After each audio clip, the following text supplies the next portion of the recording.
Hello, this is Ben Parko, editor of Mashable, and I'm here with Adam Carolla. Tell us a little bit about yourself. Well, I'm a Gemini. I like outdoor sports. I wouldn't call myself a flirt, but I have been known to send over a drink or two. I mean, usually a wine cooler. I like horses. I like all animals. Blonde or brunette? I like blonde horses. Or is that what you're talking about? Sure, we'll pretend that's what I was talking about. Yeah. I like, turn-offs, smokers, mean people,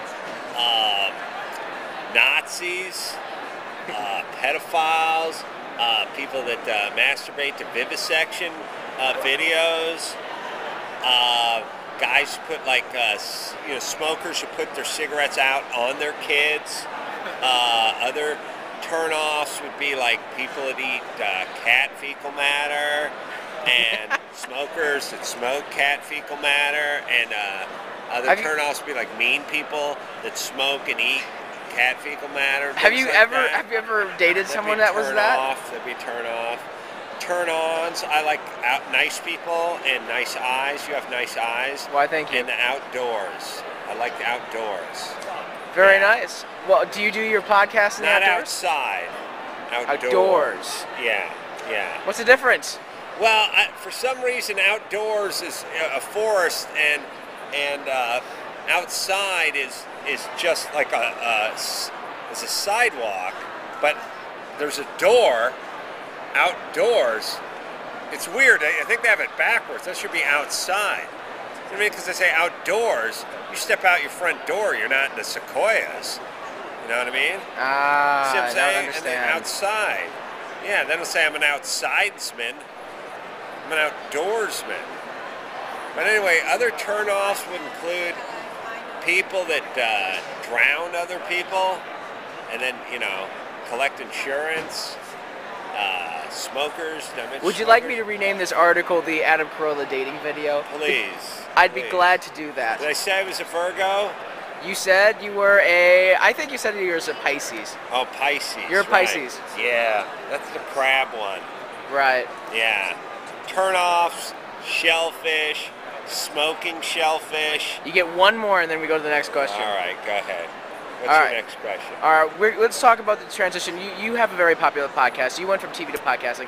And for our audience, can you tell that most of them probably don't know that much about the podcast? Will you tell a little bit what you talk about and how you grew it to where it is right now? Well, I went from radio to podcasting. Ah, that's right. But in a way, TV too, because I did TV, but I still do some TV. The transition was easy. I got fired from my radio job, so it's easy to... It's like transitioning to a new girlfriend. You just get dumped, and then you just go to the next one. So it's the same sort of transition. I got fired. I started doing the podcast just because I got fired and I had a bunch of free time on my hand, or I should say hands. You do have two hands, right? I know, but it's funny. You can't just have free time on your hand. Like your master. You seem like you think a lot about wordplay. Yeah, I do. Yeah, I'm an outdoors hand. What are the subjects you talk about on your podcast? Oh, anybody, everything. I know it sounds like a non-answer, but we have guests on the show, and whoever comes on the show, we interview them, and whatever we interview them about, whatever we interview. Name one of your favorite guests so far? A couple, maybe, so they don't feel bad. Oh, okay. Well, you gotta love David Alan Grier, plus it's an EEOC requirement that I bring him up. Jimmy Kimmel, of course, Joel McHale, Dana Gould is great on the podcast. Mainly funny people that think fast on their feet. And then there's always your Dr. Drews of the world. Teresa Strasser, who I used to work with on the radio, is a good one. One of the cooler ones we've had recently is Christoph Waltz, who was the Nazi Jew hunter in Inglourious Basterds. Wow. And he's pretty sure that guy's going to win the Academy Award for Best Supporting Actor. As a matter of fact, bet on it. All right, you put a bet on it. random question. Why have I not been on your podcast yet? Well, first off, we only do names, and whereas technically you have a name, people have to have heard of it. So it's, I mean, well, actually, are you going to be in LA? Yes, I will be in LA for 140 conference in about 2 weeks. You going to be in Nebraska? Why the hell would I go to Nebraska? Well, we do the podcast out of Nebraska. Why? You do it out of Nebraska? Yes, we do. Damn. We're corn huskers, or hustlers, or whatever they call them. It proves that social media can be done practically anywhere. Yeah. We're out in... and so you're in LA next week or something? We're out in Lincoln. Yeah. Oh, so you're not going to be in Nebraska? No. I have friends in Nebraska, but... Yeah, it's not going to be the same. Yeah. I understand. Oh, man. Otherwise, we would have definitely booked you. For sure. Absolutely, man. Yeah. So why don't we talk a little bit about... What do you think of social media, Twitter, Facebook? Do you use any of those tools, and if so, how do you use them? We would use those tools to tell people, like, hey, call in. We're going to do a podcast, and we want to take some questions. So somebody Twitter, we're taking questions now. Here's the phone number. Calls up, and we'll answer them on the podcast. So it's kind of sort of use it that way. I mean, it's not very exciting, but it's basically saying Joel McHale's going to be on the show in a half hour. If you have a question for Joel McHale, give him a call at this number. All right. 2 last questions. Question 1, I would be remiss if I didn't talk about some of your TV, like The Man Show and all that kind of thing, but we'll relate to the podcast. What do you feel like is the biggest difference between what you did with TV and what you're doing now? What's different about it? Well, obviously you got to put makeup on for one of them. They're both, in a way, feel like we're doing something that wasn't really done before.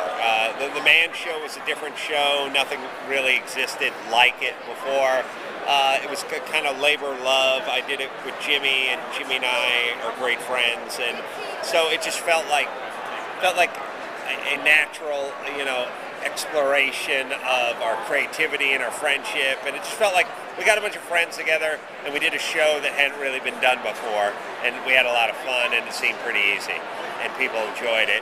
And this is much the same, just a bunch of friends doing something that hasn't really been done before. I'm not calling us pioneers, I just mean this is all started by my buddies and working with people I like and who I share friendship with, and just doing something that's different that hasn't really been around before this. So in a way,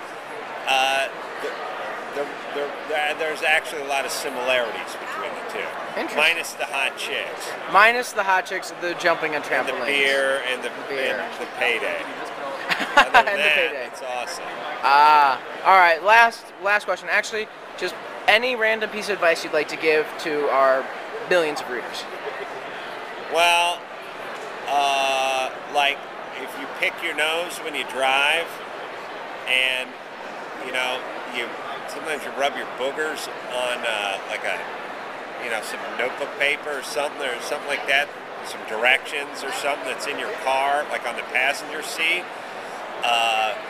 Don't tell your assistant, Jay, to go out to your car and get the paperwork, because he'll see the boogers on it, and then he'll bring it back into the house, and then he'll say in front of the person that you told him to get the thing out, like he'll say, talk about the boogers. And but what if you really need the papers? I mean, that never happened to me. But I'm saying, just out the window, All right. And by the way, when you're driving behind that guy who's doing this, what else other than the, you know what I mean? He ain't signaling, he ain't doing nothing. That weird booger hand. You ever get behind the booger hand guy? Yes, I understand. Yeah. So I'll make sure not to be behind you then. Yeah. No. I mean, I don't know. I don't have to pick I knows. What? He sleep picks. You sleep pick. The I'm putting the nose? yes. Nah. Well, Yeah. thank you very much, Good to meet you. Ben, is it? Ben. Yes, this Yes, is Ben. Mashable Thank you, and Ben. Adam Carolla.